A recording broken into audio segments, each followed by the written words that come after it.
Friends, मैं धीरज मिश्रा। मैंने last videos में आपको मेडिवल इंडिया के कुछ टॉपिक्स पढ़ाए थे।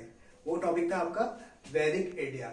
उसमें कल मैंने आपको बताया था कि ऋग्वेदिक इंडिया क्या होता है, उसमें कौन कौन से वेदों की रचनाएं हुई, किसने की, और भी जो उसमें इंपॉर्टेंट टॉपिक्स बनते थे वो मैंने आपको बताया था। आज आगे कुछ टॉपिक्स में आपके जो इंपॉर्टेंट है, जो आपके प्रीवियस एग्जाम्स में जो आए हैं और जो अपकमिंग एग्जाम्स में आने वाले हैं, वो सब मैं आपसे शेयर करूंगा।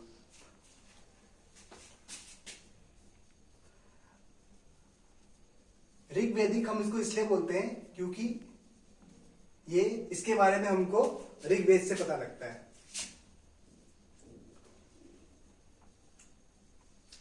इसका पीरियड कितना था? 1500 से लेके 1000 ईसा पूर्व।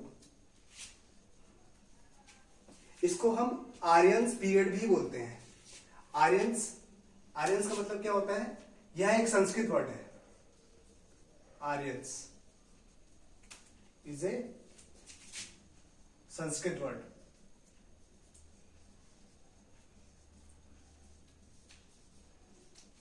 इसका मतलब क्या होता है? श्रेष्ठ, ग्रेट।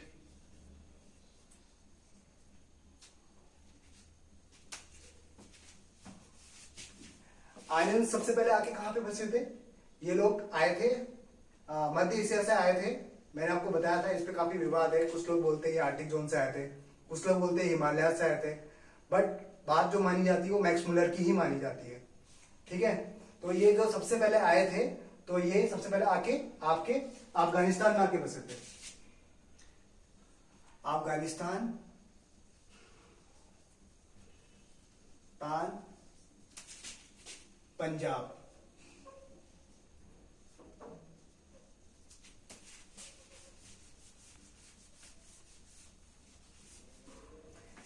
मैक्स मुलर बोलता है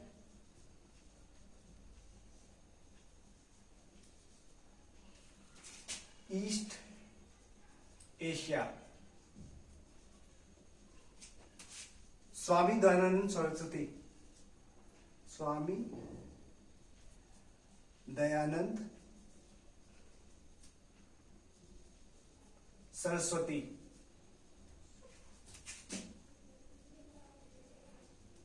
इनका मानना था कि वो हिमालय से आए थे। हिमालयास।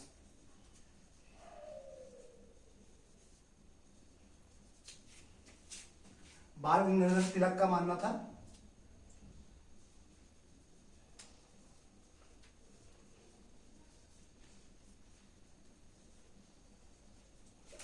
आर्कटिक जोन से, उत्तरी ध्रुव।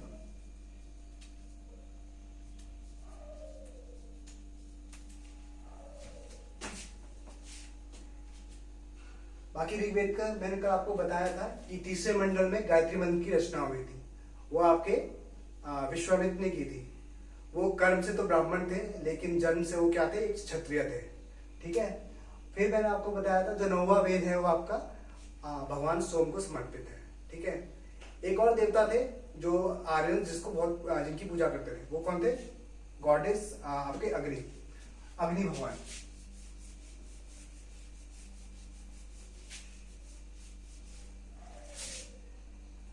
worships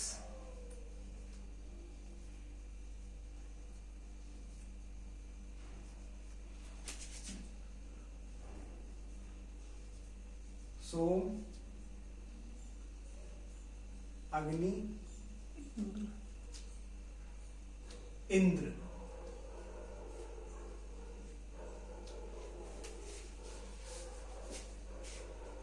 इंद्र आर्यंस के लिए बहुत महत्वपूर्ण देवता थे, क्योंकि ये लोग प्रकृति की पूजा करते थे और हवन करते थे।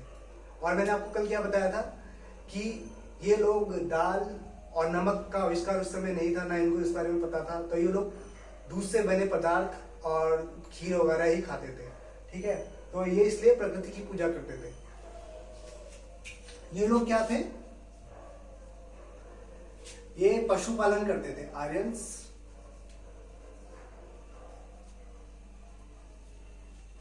क्या करते थे? पशुपालन करते थे।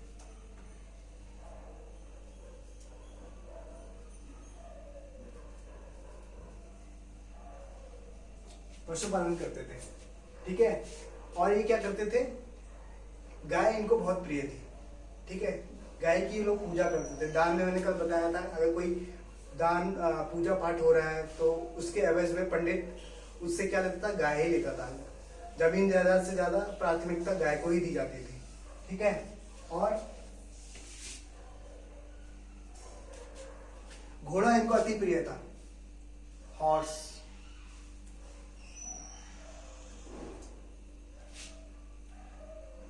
फेवरेट एनिमल किसका था ये, आर्यंस का, ठीक है।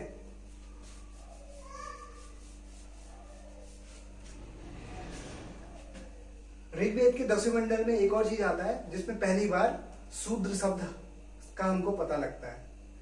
आर्यंस लोग यही मानते थे, जो जैसे 4 जातियां होती हैं, ब्राह्मण, वैश्य, क्षत्रिय और शूद्र।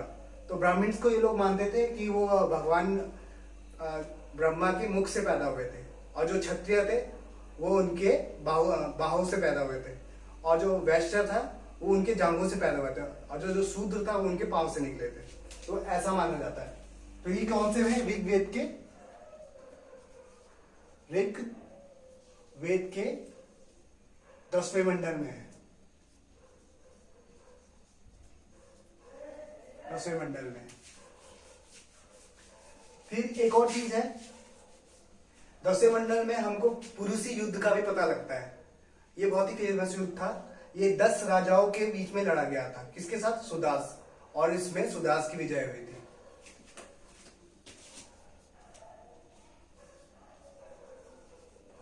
पुरुषी वॉर, पुरुषी नदी का नाम है, ये इसका प्राचीन नाम है। अभी वर्तमान में हम इसको मॉडर्न टाइम में क्या बोलते हैं, रावी रिवर, रावी रिवर, ठीक है। और ये युद्ध कौन जीता था, सुदास जीता था, सुदास जीता था। ये कौन से उसमें, 10वें मंडल में, 10वें मंडल में, ठीक है। एक चीज और है, आर्यंस के समय में जो बहुत ज्यादा प्रचलित थी, अगर कोई व्यक्ति कुम्हार है, ठीक है, तो वो कुम्हार कहलाता था। अगर कोई व्यक्ति गाय पालता है तो वो क्या कहलाता था, वो ग्वाला कहलाता था। अगर कोई पशुपालन करता था तो उसको पशुपालन करने वाला कहा जाता था। कहने का मतलब इसमें कोई भी जन्म से किसी का व्यवसाय नहीं था, ठीक है। अगर कोई व्यक्ति कुम्हार है तो कुम्हार है, कुम्हार का काम करता है तो वो कुम्हार है। अगर वो ग्वाले का काम करता है तो ग्वाला है। मतलब ये सब चीजें इसमें थी। और क्या था इसमें, ऊंच नीच का कुछ भी इस समय कुछ नहीं था। इसमें इस समय जो स्त्रियों को भी शिक्षा लेने का पूरा अधिकार दिया गया था, किसमें, ऋग्वैदिक काल में। और क्या था इसमें,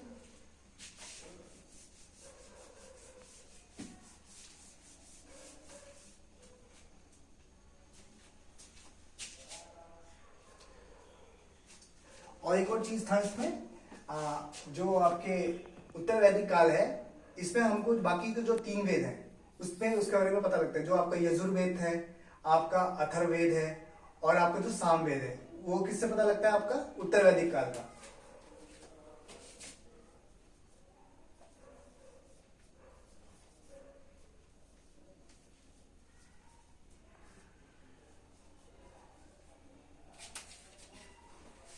इसमें उत्तर वैदिक काल का हमको जो आपका सन था वो क्या था, आपका 1000 से 600 ईसा पूर्व, 1000 से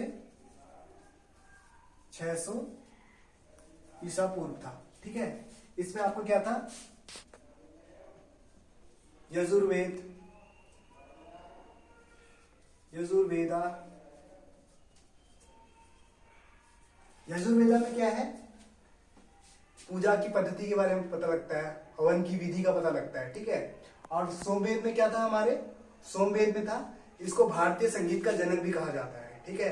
तो इसमें आपका जो सोमवेद था, मैंने कल बताया था, सोमवेदा संगीत का जनक, म्यूजिक ऑफ इंडिया, ठीक है।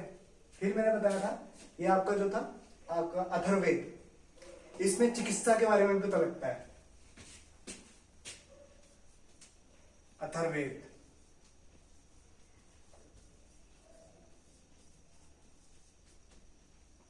मेडिसिन की नॉलेज इसमें पता है हमको।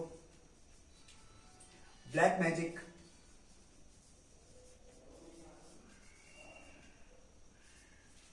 ठीक है। अथर्ववेद इसका नाम क्यों पड़ा? अथर्ववेद इसका नाम इसलिए पड़ा क्योंकि अथर्ववेद ऋषि जो थे उनके नाम से इसका नाम पड़ा अथर्ववेद, ठीक है।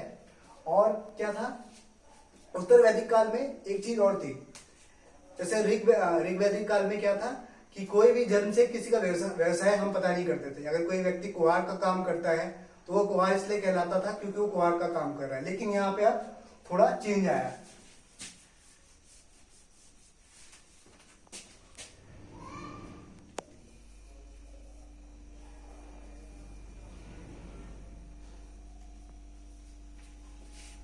अब ब्राह्मण का बेटा ब्राह्मण ही काम करेगा, क्षत्रिय का बेटा क्षत्रिय ही बनेगा, वैश्य का बेटा व्यवसाय का ही काम करेगा, जो शूद्र का बेटा है वो शूद्र का ही काम करेगा, ठीक है।